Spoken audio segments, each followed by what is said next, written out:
Welcome to Meet the Press Now. I'm Kristen Welker in Washington, where the administration's top intelligence chiefs faced questions about the war with Iran and their assessment about Iran's nuclear capabilities, which the president has used as a justification for launching the military strikes. All while the war shows no signs of de-escalating, and as the status of the Strait of Hormuz, that critical waterway for global shipping, remains in limbo. Today, Director of National Intelligence Tulsi Gabbard, CIA Director John Ratcliffe, and other top intelligence officials were on Capitol Hill for a worldwide threats hearing, and the Iran war was the top issue.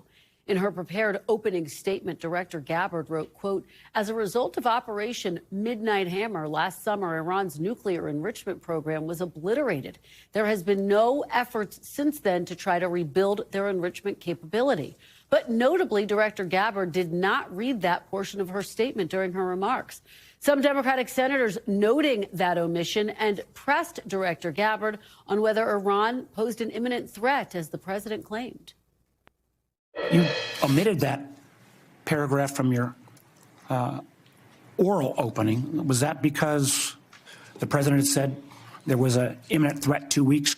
No, sir. I recognize that the time was running long, and I skipped through some of the portions. So you chose to take my oral delivered remarks. You chose to omit the parts that contradict the president. Was it the assessment of the intelligence community that there was a, quote, imminent nuclear threat posed by the Iranian regime, yes or no? Senator, the only person who can determine what is and is not an imminent threat is the president. False. This is the worldwide threats hearing where you present to Congress national intelligence, timely, objective, and independent of political considerations. Was it the assessment of the intelligence community that, as the White House claimed on March 1st, there was a, quote, imminent nuclear threat posed by the Iranian regime? Yes or no? Once again, Senator, the intelligence community has provided the inputs that make up this annual threat assessment. You won't answer the question. It is the nature of the imminent threat that the president has to make that determination based on a collection and volume of information and intelligence that he is provided with.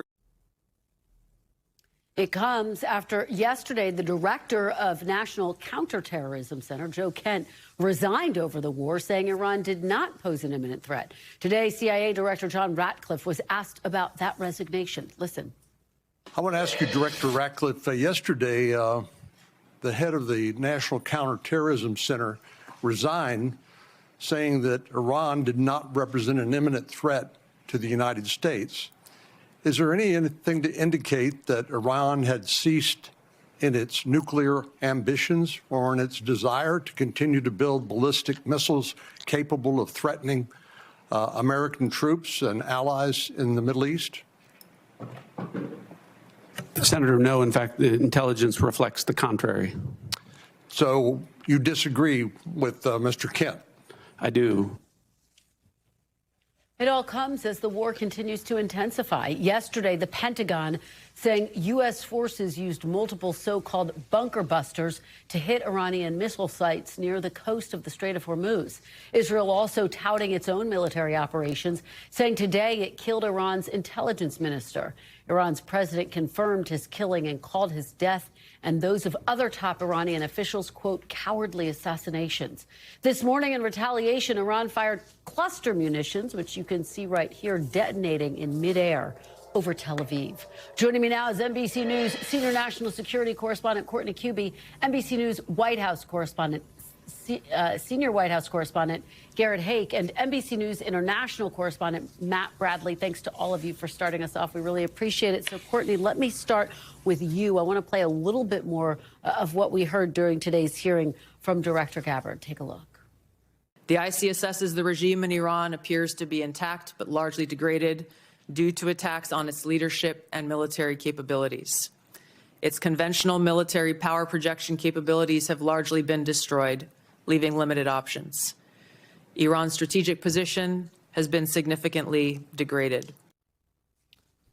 Courtney, are your sources at the Pentagon basically saying that that assessment by Tulsi Gabbard is correct? Yeah, a lot of Iran's conventional capabilities have been destroyed. I mean, it's hard to say if it's more than 50% or more than 75%, but when you just look at the sheer number of targets that they've gone after, it would make sense that it's fair to say a large number of them have, and even a significant number have been destroyed. And that's specifically what we're talking about: the ballistic missiles, their drones, which they still have more drones than I think the U.S. would like. We now know they've gone after some of their anti-ship cruise missiles. They're trying to take care of the mine problem. And then they've gone after, of course, the conventional Navy and a lot of the Iranian Air Force. So the Pentagon is also saying it struck an Iranian missile site along the Strait of Hormuz. Talk about the significance of that and, broadly speaking, where this stands. So this addresses what has become the biggest issue right now, and that is the Strait of Hormuz and the fact that it remains closed. This was the U.S. used these pretty large bombs that are known as bunker busters, because it means they can basically penetrate down through hardened structures like where these anti-ship cruise missiles were being stored along the coast of the Strait of Hormuz. And they presented a direct threat. We've seen Iran fire these missiles at ships even in recent days. They're difficult to defend against unless you have air cover or you have some sort of anti-missile system on the ship, which a lot of these commercial ships do not, frankly. When you look at it from operationally, this was a win. This was a big win, but it's not going to make an immediate difference in reopening the strait. Iran still has drones, they still have mines, and they still have their fast boats, including some of these unmanned fast boats, which we don't talk a whole lot about, but also really present a direct threat because they can send them out in swarms. All it takes is one to smash into one of those tankers. And frankly, again, we've talked about this on the show. They don't even have to hit. They just have to threaten. Well, Courtney, let's talk big picture about the Strait of Hormuz, because the president over the weekend had started this campaign to get NATO allies on board with helping to secure the Strait of Hormuz. As of this Wednesday, we are not aware of any allies raising their hands to come forward. We heard President Trump yesterday say he can go it alone. He doesn't need NATO, clearly irate with the fact that no one is stepping forward to help. Why didn't the administration build a coalition of the willing on the front end of this? So it's hard to say. If I had to guess, I would say it's probably because there is such a mistrust of allies right now on the part of the Trump administration.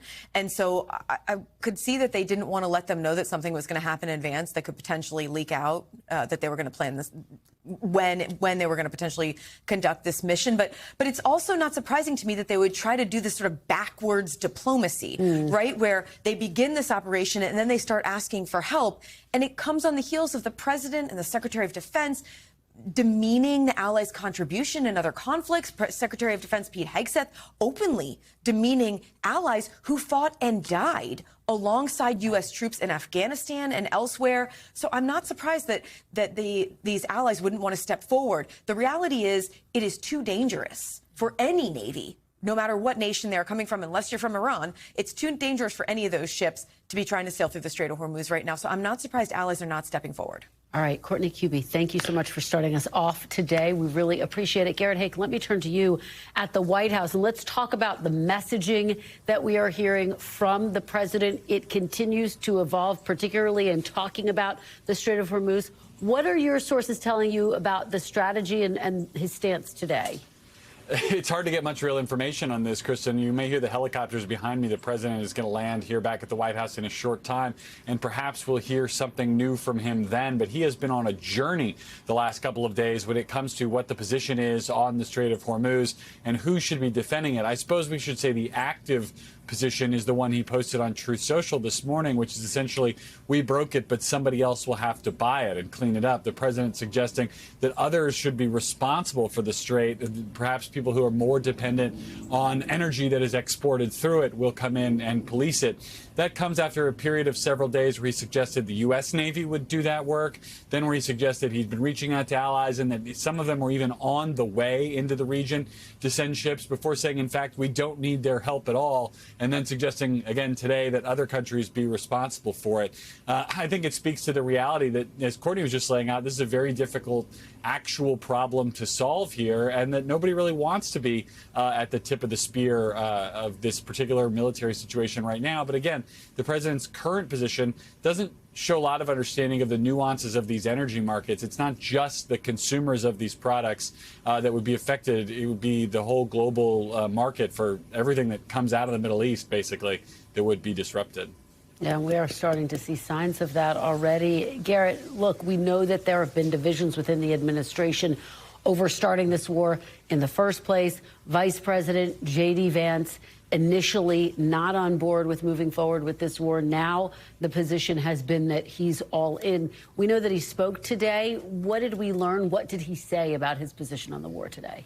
Yeah, if Vance is the most prominent, thought to be internal skeptic of this war, his answer to a question about this today was noteworthy because I think it could probably also be conceived as the way he might be talking about this internally, too, essentially saying that you're going to ultimately have to trust the decisions that the president makes and that that's what he's doing. Listen to this. I guarantee the president of the United States is not interested in getting us, in the kind of long-term quagmires that we've seen in years past. I know the president. I know the way that he thinks about America's national security. That is not a risk with this president at all. Kristen, I don't think, Lyndon Johnson or George W. Bush wanted to get into the military quagmires they found themselves in either. But I think what you're seeing here is a line that Vance is using that other skeptics of involvement in Iran could probably point to, which is consistent across the administration, that ultimately it's the president who makes the decisions, and in Donald Trump they trust. Yeah, really fascinating to hear him answer that question, Garrett. We know the president attended a dignified transfer for 6 U.S. service members today. What do we know about that solemn event? I know it was closed to the press. Yeah, very little, Kristen. I mean, the families ultimately make the decision about whether they want these transfers to be open to any kind of media today. They chose not to. This was for all 6 crew members of that KC-135 that crashed in the Iraqi desert. I guess it was back over the weekend. Those pictures there of the president arriving in Dover are really all we have. The press pool went back on Air Force One to await the event's conclusion. As I mentioned, the helicopters, still I can hear them behind me, which means the president is on his way back but hasn't landed back here at the White House. He had a pretty significant contingent of lawmakers, the Secretary of Defense with him. Perhaps we'll get more in just a few minutes. All right, Garrett Haake at the White House for us. Garrett, thank you so much. Matt Bradley, let me turn to you. Israel killed yet another top Iranian official last night, this time the Minister of Intelligence. What do you know about the role he played in the significance of this? Well, he was the head of the intelligence operation in Iran, which means that he played a singular role in suppressing dissent, in controlling internal messaging by the regime, in sort of counter-espionage, the whole gamut of issues that would have made him basically a very powerful man and one who's very close to the senior leadership. He was assassinated along with 2 others. 3 major figures within the Iranian regime have been killed in just the past 24 hours, including other people who did similar work. Ismail Khatib is who we're talking about. And then, of course, there was Ali Larijani before, the head of the National Security Council, who was kind of more than just an intelligence guy, more of an actual leader, and really the mover and shaker behind the scenes, even before the senior Khamenei was killed the first day of this fighting. So what we're seeing now is the death of yet another senior intelligence official, and one that doesn't necessarily put Trump or Netanyahu any closer to finding a leader who they could pluck up and anoint as the new leader of Iran, one who's more quietist, more cooperative with the West. This was a man who, amongst others, is, by dying, probably going to make that goal even more elusive for those countries who have decided to attack Iran. Wow. Well, Matt, all of this comes as we saw a wave of Iranian attacks overnight, including cluster bombs over Tel Aviv, which is where you are. What was that like to experience that from the ground, Matt? Yeah, we've been seeing cluster bombs being used over Tel Aviv and over Israel for about the past 2 weeks. In fact, a huge portion of the weapons that the Iranians have been fired have been cluster bombs. Important to note that while the Israelis are saying that cluster bombs, their use by Iran, shows that the Iranians are using indiscriminate weapons that don't necessarily distinguish or aren't necessarily things that can be aimed properly to avoid civilian casualties, there is a treaty that forbids the use of cluster bombs signed in 2008. Israel is not a party to that. Neither is the United States or Iran or Russia or Ukraine, for that matter. So that's why we've seen cluster bombs being used by the Russians in Ukraine, and now we're seeing them being used by the Iranians. I've been speaking to people here, people who are in the military. They say that the cluster bombs aren't necessarily an unusual challenge or a strange risk to the Israeli public, even though they do, by definition, burst in the atmosphere and send little bomblets all around, putting a lot of civilians in danger. It's the huge ballistic missiles, the ones that aren't clusters, the ones that don't break up, that are still the primary preoccupation for Israel's military. All right, Matt Bradley, thank you so much. Please continue to stay safe. We really appreciate it. Coming up, Senator Markwayne Mullin, the president's pick to take over the Department of Homeland Security, is grilled on Capitol Hill as a key Senate Republican announces he will vote no on his confirmation. Plus, breaking news, Fed Chair Jerome Powell says the central bank does not know how much the war against Iran could affect the economy as it keeps interest rates steady despite pressure from the president, what it means for the economy and inflation and your bottom line ahead. You're watching Meet the Press now.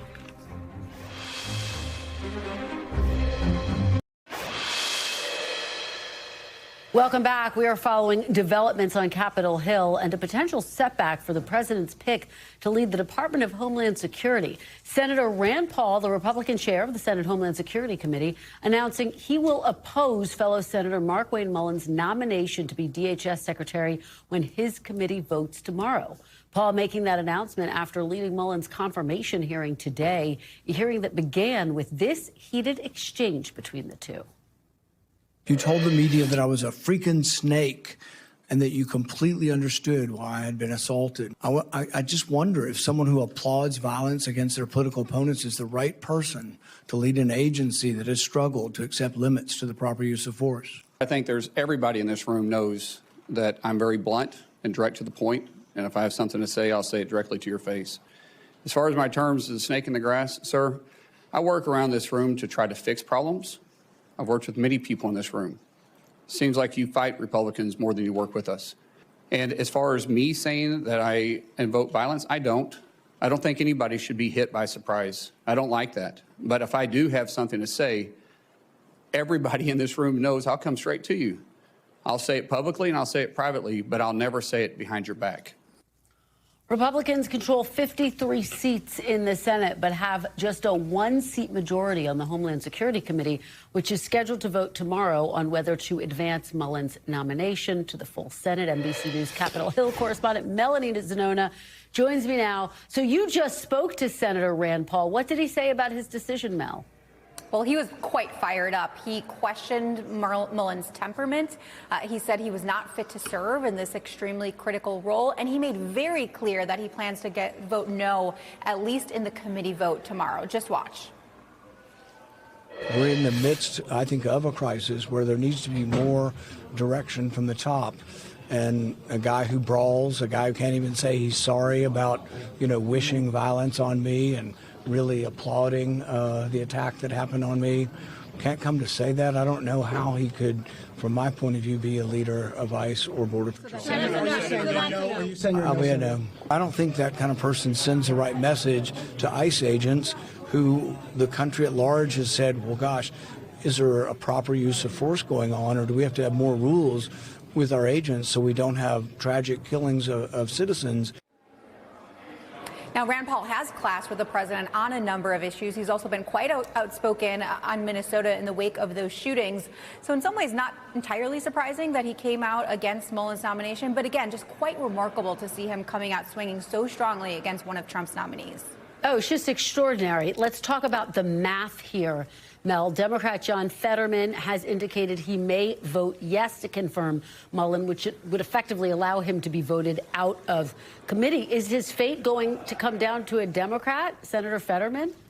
Well, in the committee process, yes, because if Rand Paul votes against him, which we are expecting, that means Mullin will need to pick up a Democrat. So all eyes are on John Fetterman, who has spoken highly of Mullin, did say he's coming to this process with an open mind. He has not explicitly said how he will vote. But, Kristen, I would also note, even if he's not able to make it out of committee, technically there are other mechanisms to force this nomination to the floor. So even if it fails committee, there are other ways to get this over the finish line. But again, quite extraordinary to see the Republican chairman of this committee coming out saying he's a no on the committee vote.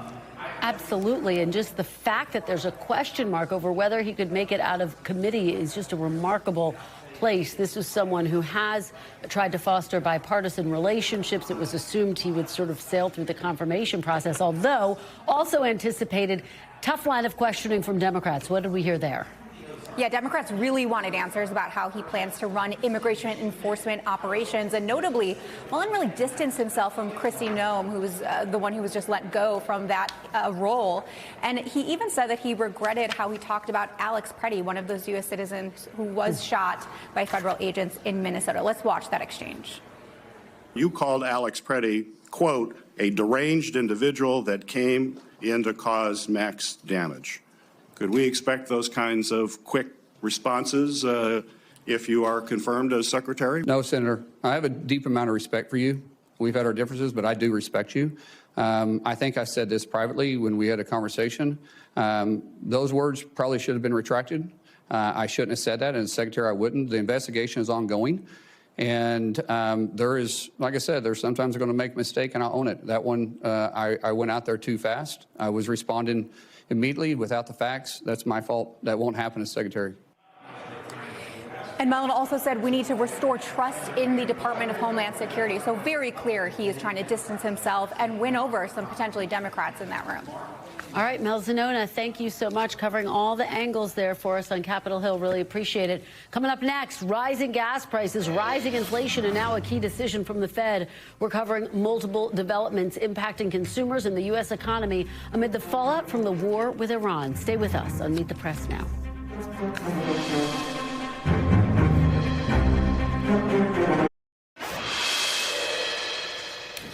Welcome back, and we are following breaking news on the economy. The Federal Reserve voting to keep interest rates steady, once again bucking the president's demands to juice the economy by lowering them.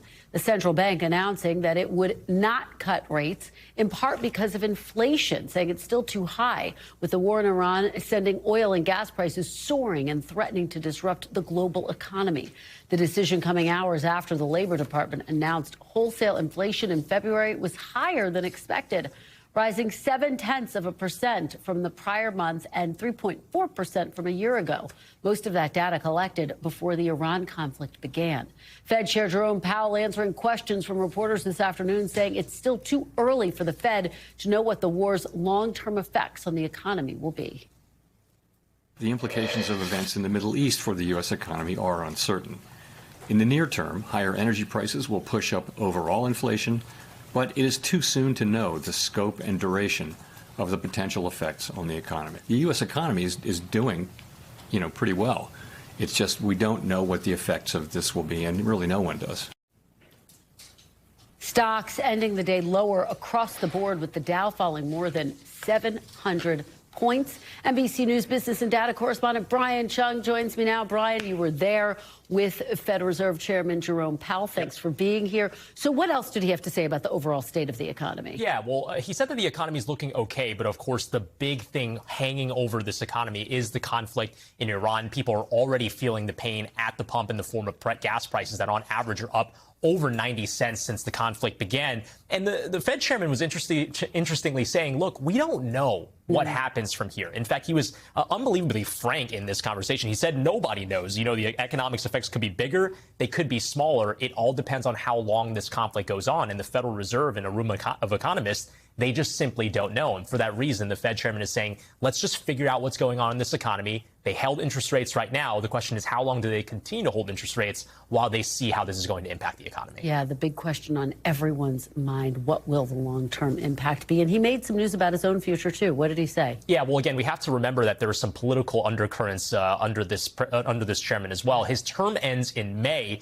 The president has named Kevin Warsh his successor, but you have Tom Tillis in the Senate Banking Committee saying, I'm not going to advance anyone until there is a resolution with the Department of Justice's investigation into potential cost overruns in a building renovation project at the Federal Reserve. The Fed chairman saying very clearly, and I think the verbatim is important, he said, quote, I have no intention of leaving the board until the investigation is well and truly over with transparency and finality. So translation, even if his term expires in May, if there's not a resolution to this Department of Justice investigation, he's going to stay because guess what? Kevin Warsh is not going to get into that role because Tom Tillis is going to stop it. So how long does that game of chicken last?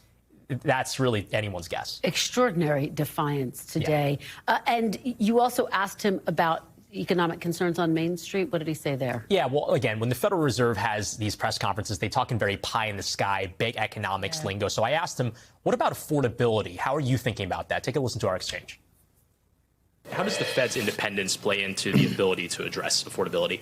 Independence is what allows us to do our jobs, and stable prices is half of our mandate. Look at every advanced economy that looks anything like the United States anywhere in the world in a market economy, in a democracy, and you'll see, pretty much central bank independence that looks a lot like, in some cases, stronger than what we have. But it's critical that we have that so that we can do the things when we need to do them to preserve price stability.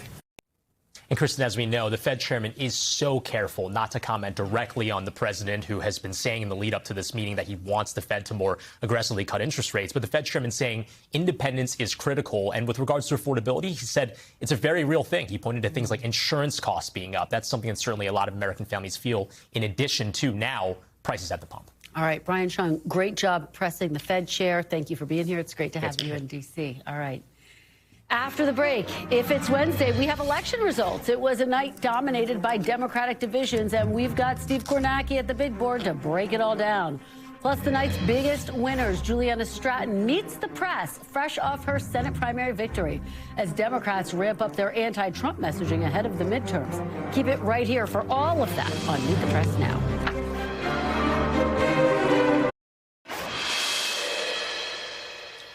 Welcome back. If it's Wednesday, we have election results, including in the Illinois Democratic Senate primary, where Lieutenant Governor Juliana Stratton beat Congressman Raja Krishnamurthy and Congresswoman Robin Kelly in the race for retiring Senator Dick Durbin's seat. Stratton celebrating with supporters in Chicago last night and pledging to be a fighter in Washington. Look. Tonight's message is clear. We're ready to take our democracy back into our own hands. We never lost sight of what's most important, and that is courage. Courage inspired me to run. Courage powered this campaign. And courage will bring this fight straight to Donald Trump's door. And we will speak with the Lieutenant Governor in just a moment. But first, NBC News Chief Data Analyst Steve Kornacki is at the big board to break down that big win. Walk us through how the Lieutenant Governor pulled this off, Steve. Yeah, Kristen, I mean, an upset and I think a broader coalition, clearly, that she put together than many were expecting. What went into that for Stratton? Well, first of all, we expected she was going to do well in the city of Chicago, and the city of Chicago produces like a third of all the votes statewide in a Democratic primary in Illinois. She certainly did do well in Chicago. She won it over her nearest opponent, Raja Krishnamurthy, by about a 2-to-1 margin, like a 20-point victory in the city of Chicago.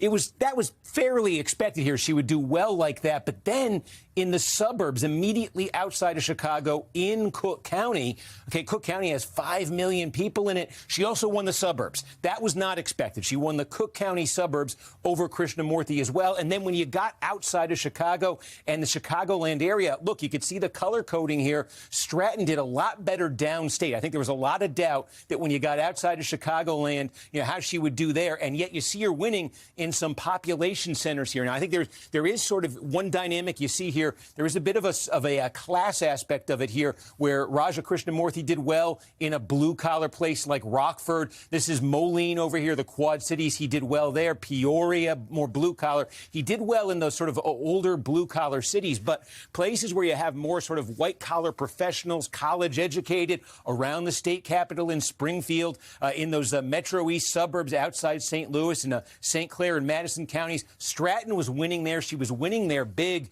And I think one thing you can do here, looking at this map, where she had strength, places where there were high concentrations of college degrees. DeKalb County, Northern Illinois University, McDonough County, Western Illinois University, Jackson County, Southern Illinois University, McLean County, Illinois State University, and Champaign, University of Illinois, Urbana-Champaign. All the big college towns, college counties. She won all of those on top of what she got out of Chicago and its suburbs. All right, Democrats clearly watching that playbook very closely. Steve Kornacki, I know it was a late night. Thanks for joining us. Really appreciate it.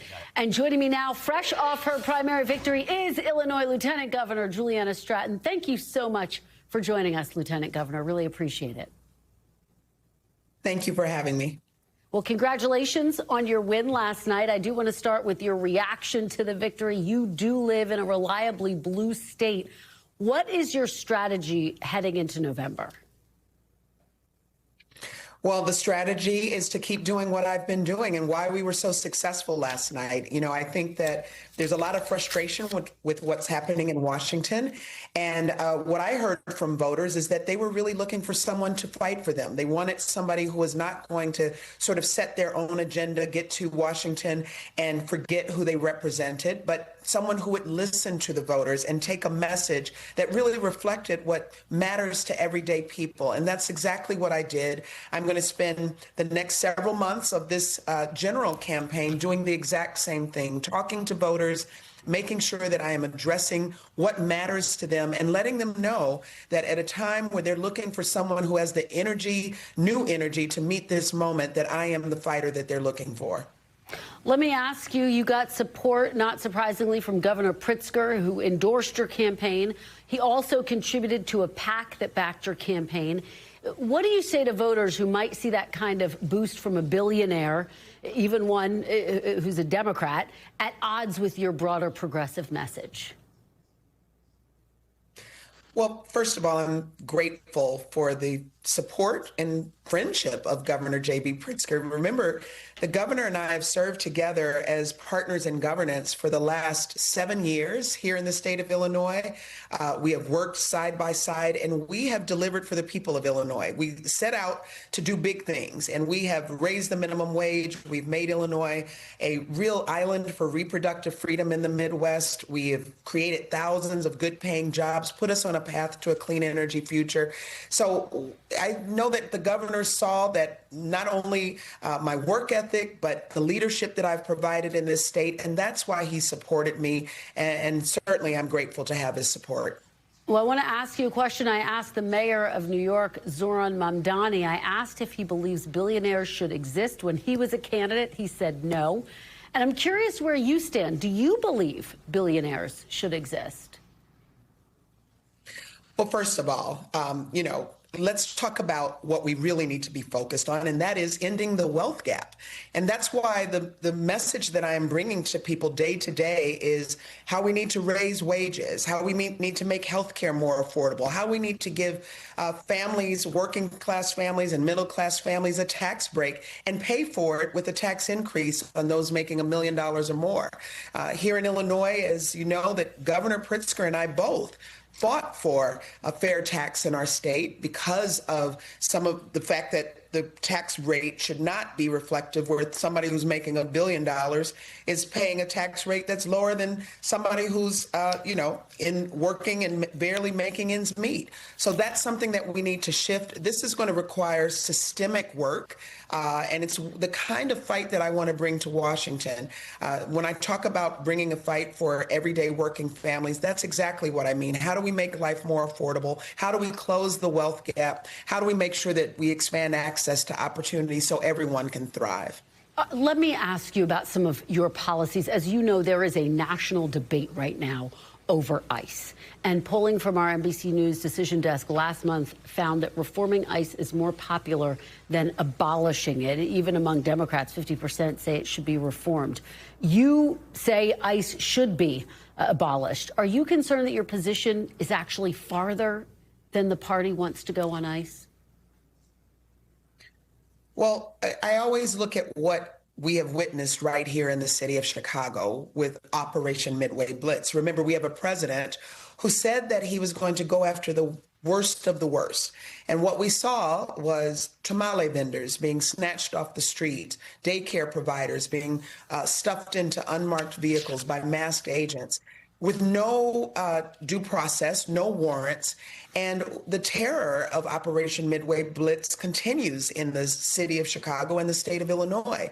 And what people really want is they want to know that there's going to be some accountability. And I've made it clear that I don't think that this agency can be reformed. We need to do something different. We need to take a holistic approach at how to get people a true path to legal citizenship, how we can invest in immigration judges and social services and community-based resources. But what does not work, and I don't think anyone would say it does, is criminalizing our immigrant neighbors. That's unacceptable, and I've made it clear that ICE and CBP needs to get out of American cities. And in Illinois, we're going to make sure that we hold these bad actors accountable. Well, if not ICE, if not DHS, which agency should be in charge of immigration and deportation? Well, like I said, we need to think about what could be different. Remember, DHS was created as a counterterrorism agency. And so right off the very bat, you start with a punitive approach. When you put ICE under DHS, you already start thinking about our immigrant communities through that punitive lens. And that in and of itself is not something that's going to really focus on how we provide support and really get people on a path to citizenship. So let's start thinking through a holistic standpoint of what can look differently. How do we make sure that people are getting access to the resources they need? How do we provide a pathway for DACA recipients and dreamers?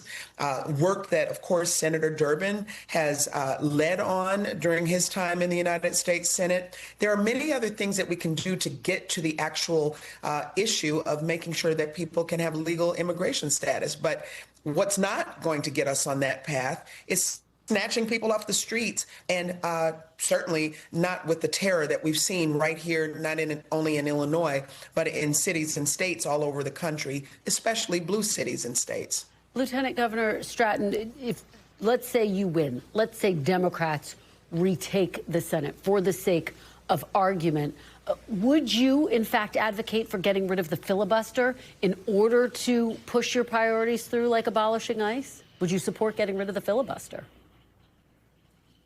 100%. With the Senate potentially taking the majority, I would absolutely support that. I mean, look at what we haven't been able to get done, whether it's protecting reproductive freedom, passing common sense gun legislation, protecting voting rights. These are all things that we've been able to do in Illinois, which is why I often talk about how my goal is to bring the Illinois blueprint to Washington, D.C. People want to see us get things done that will better their lives and protect our rights, especially in the wake of a president who is trying to take us backwards. And I believe that we need to protect health care. There's so much more that we can do. And when we overtake and take back the Senate, that's something that I absolutely would support, abolishing or at least significantly reforming the filibuster. Well, right now, as you know, there's a big debate over the SAVE Act, and Republicans are looking at the possibility of getting rid of the filibuster. Would you support it if they got rid of the filibuster right now? Would that be a good move for the future of the Senate, do you think? Well, let me start by just talking a little bit about what we're seeing this administration do. We are seeing them try to strip away voting rights, to suppress the vote, and do so much that is harming our communities. And we're going to see rural communities. We're going to see women who have been married and so many others that were going to be kept off the voter rolls if they have their way. So we know that people will have to be on the record with their views. And we're going to have to be ready to stand up and fight back. And I want to see where they're going to be, because if they want to be a party that's taking away voting rights, we need to be prepared to be courageous and bold as Democrats to stand up and fight back. Before I let you go, you are poised, if you win, to be the 6th black woman ever in the U.S. Senate, ever, and one of 3 in the current Senate. How significant is that milestone to you? Well, I certainly look forward to representing all of the state of Illinois, but it's not lost on me that We've only had 5 black women serve in the United States Senate in history. And so this is an opportunity, as I always say, to make sure that we don't just have policy made for us, but made with us and by us. And the idea that we've made, made sure that there's been 2 so far that are serving together. This is the first time we've ever had 2 black women serving together. And now there's the potential of 3. I've always said that there's not a lot of voices like mine in the United States Senate, but there should be. And a voice like mine is desperately needed. And I look forward to making sure that I bring that voice to Washington and that unique perspective and contribute to my own perspective and lived experience to making the best policy for the people that I represent. All right. Well, we will watch your race very closely. Lieutenant Governor Juliana Stratton, thank you so much for being here. We really appreciate it. Thank you for having me. Coming up next, the panel weighs in on last night's results and what it all means for the midterm elections in November. Keep it right here on Meet the Press Now.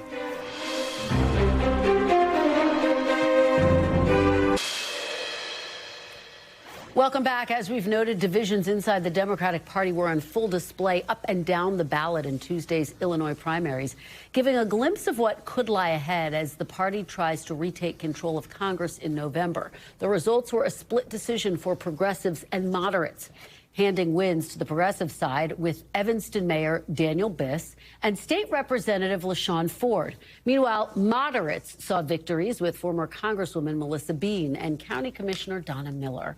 Among the issues animating these races, U.S. support for Israel, which has become a major battle line among Democrats. According to a recent NBC News Decision Desk poll, a majority of Democrats hold a negative view of Israel, a significant increase compared to just 3 years ago. And most Democrats now say they sympathize more with Palestinians than Israelis, which marks a major shift over the last decade. Joining me now is our supersized panel, NBC national political reporter Ben Camisar, NBC Capitol Hill correspondent Julie Sirkin, Josh Orton, former senior advisor to Vice President Harris and current president of Demand Justice, and Republican strategist Matt Gorman. He's also an NBC News contributor. Thanks to all of you for being here. Ben, let me kick it off with you. Walk us through these results last night. What are the implications? They're fascinating implications, both for, like you said, the divides in the party between Israel, over Israel policy, and sort of the questions about dark money. I mean, we saw tens of millions of dollars pop up from these secret groups. We don't entirely know who they are. The opponents of them have accused AIPAC, the pro-Israel lobby group, of being part of it. There's some indirect ties there, but we're not sure yet. Broadly, it just is like a banner moment for the, the way the proliferation of secret money in these races. These groups that you're seeing on the screen right now, the voters don't know who was behind them, and yet they played, to the tune of tens of millions of dollars. It's a fascinating dynamic moving forward, and frankly, the largest of this kind of secret money I've seen in a while. And Julie, we saw this dynamic playing out in New Jersey as well with Analia Mejia's victory. We did. And in that case, AIPAC actually funded her challenger, Tom Malinowski, right? And that kind of backfired against the group. And this just brings into focus, as Ben was saying, something that I think we're going to continue to hear more of, not less. After Democrats' 2024 losses, they were trying to find an issue where the party felt energized. And I know Ben knows this more than most people, trying to track all those issues and how they're polling. But it seemed like in a time where Mamdani, the mayor of New York City, ran on affordability, and many Democrats want to keep talking about that, the divide over Israel is what's really front and center. Josh, weigh in on this. How do you see this playing out in these remaining primaries and as we head into the general? Well, I think the interesting thing that we're seeing is that AIPAC itself is facing an existential crisis, because I think they're actually now a marginal group. If you looked at how they played in the primaries this week, most of the time when they spent money in races, they did not stand with the courage of their convictions and talk about, well, with Daniel Biss, here's someone who supports Israel as a Jewish state, but doesn't agree with the Prime Minister Benjamin Netanyahu. This is a race where in the past, like in Michigan, AIPAC would have weighed in against such a candidate and won, like they did supporting Haley Stevens. Here, they supported a candidate with a PAC that didn't have anything to do with Israel, ran ads that had nothing to do with Israel, and their candidate came in third. And the winner, Daniel Biss, supports Medicare for all. So it's, I think it's one of these things where if they want to actually stand behind their issues and say, you know what, we support Democrats who only support Benjamin Netanyahu at all costs, then they should say that. But short of that, I think they're going to keep losing in a way unless they make changes. Matt, how do you expect Republicans to try to capitalize on these divisions within the Democrats? Certainly, I think Republicans have come a lot more aligned with the Israel kind of as a country and as a cause in these last, I would say, 10 years or so. It's far more generational, though, now, I would say, right? You have younger Republicans, younger Democrats, far more skeptical of Israel and the foreign policy, so to speak. And also, too, these are not, I talked to a Vance advisor and people in the Vance orbit. When he went down to Ole Miss and a kid asked about the influence of Israel in American politics, not just on the right, not just on the left, the way it was described was that almost a taboo was broken and people were kind of hitting each other. And there was something that was an unsaid thing in the room. And so whether it's on the left or on the right, different forms of it, absolutely. Mamdani is very different than some on the right, like say a Tucker Carlson and different nuances and the like. However, this skepticism of Israel is real, and it's interesting how it comes forward. Ben, talk about some of the other big takeaways from Illinois. I just had the opportunity to interview Lieutenant Governor Stratton. Again, she's running in a general election in a reliably blue state. What do you make of her win? She had the support of the governor, obviously. No, yeah, obviously she had the support of the governor, but she also had this close that was really energetic, right? There's this, we're seeing in this Democratic Party, what do Democrats want? And she was really, she had that forceful ad that I'm sure, we can't play on TV because it's got a lot of swear words in it. But right, it was kind of, capturing, feelings about Democrats and frustration against Trump, trying to galvanize that. When you think about the kinds of people, what the Democrats are looking for, they're saying they want a fighter. The question is, what is that fighter, right? Juliana Stratton presented a definition of what she thought a fighter was, and it seems to have met the moment for Illinois voters. Julie, let's talk about another state. Let's talk about Texas. All eyes on Texas as we await, is President Trump going to endorse Senator John Cornyn or Ken Paxton, who has a lot of political baggage? In my phone conversation with President Trump over the weekend, he said, I'll tell you in about a week or so. He said the SAVE Act is going to be front and center and will determine basically his decision. How do you see this playing out, and the fact that it's actually too late for one of these candidates to drop out in time to get their name off of the ballot? Yeah, and I tried talking to John Cornyn, pressing him several times as we tried to chase him in the Capitol. He was very evasive, understandably, after his primary night. Look, he didn't want to speak out of turn in front of the president. Clearly, as you mentioned, it is too late. But when it comes to the SAVE Act, I was struck at an event that the president held in Kentucky where it seemed like every time he said something that's not popular with his base, talking about the war in Iran, he threw in a line about the SAVE Act. But wait till you see what Congress passes on securing the elections and voter ID. He also keeps stressing the mail-in ballot provision that is not in the SAVE Act, other red meat-based issues that aren't even in the SAVE Act. But regardless, the president knows it's not going to pass in the Senate. So now they're doing this thing where Leader Thune is keeping the floor open, trying to essentially show the president how hard he's trying. But it's not going to matter for a Texas endorsement. Even though Senator Cornyn suddenly said he's in favor of potentially doing away with the filibuster, there's not the votes to make that happen anyway. Matt, what are the implications of this? James Tallarico starting his general election campaign. Republicans are eager to have a candidate to face off against Tallarico. The polls show Cornyn does better when he's pitted against Tallarico. But the president told me no, he thinks they're both electable. I think I'm not surprised I'm saying that now. I will point out, right, having your name pulled off the ballot and deadline to drop out are two different things. As we often see with presidential primaries, you'll see some people still be in a primary in a state, yet they're not actually running and they get a minimal percent of the vote. So there is a difference there. I think, the SAVE Act was in many ways Paxton's Hail Mary that he connected on when it seemed like there was momentum behind a Cornyn endorsement in those days or even hours after that Texas primary. Paxton kind of pulled it out of the SAVE Act out of nowhere, and at least for a while, got the president to hold off on that endorsement. We'll see if it lasts a little longer. Is there concern amongst Republicans that this is getting dragged out? I think, as we all know, Trump is not is one to do and wait on his own time. He likes a little drama. I'm not surprised that he played it out a little longer. Josh, what's the view in Democratic circles? Is there a sense that, well, actually, in the state of Texas, yes, Paxton could be electable, John Cornyn could be electable? Well, I think the fact that we're even talking about the Senate race in Texas as a winnable race actually is a kind of a bellwether for how it might go with Republicans this November. The second thing I would say is, and I don't normally like to think this way, if I'm a Republican down ballot candidate or a Republican thinking about seeking higher office next year, the year after, and I'm looking at how Trump is weighing in here or not weighing in, I'm thinking to myself, What exactly does the president believe in? And what exactly does the party look like after he's president or after he endorses in a race? What does he believe in? If he can't make a call between these two candidates, exactly what does the Trump Republican Party stand for? Ben, with our final 30 seconds here, Democrats haven't won a Texas Senate seat in more than 3 decades. Are the conditions ripe for them to do it this year? They're more ripe than they've been in a while, in the sense of I've covered Texas for more than a decade, and I remember when these races were, they couldn't even put up together real candidates to run statewide. So yes, there's an improvement. I think there's a lot of skepticism about what the kind of money it would take and sort of where it falls in the hierarchy for people as far as trying to make those investments. All right, guys, great panel. Thank you so much for being here, Ben, Julie, Josh, and Matt. Really appreciate it. And we are back tomorrow with more Meet the Press Now. There's more ahead on NBC News Now.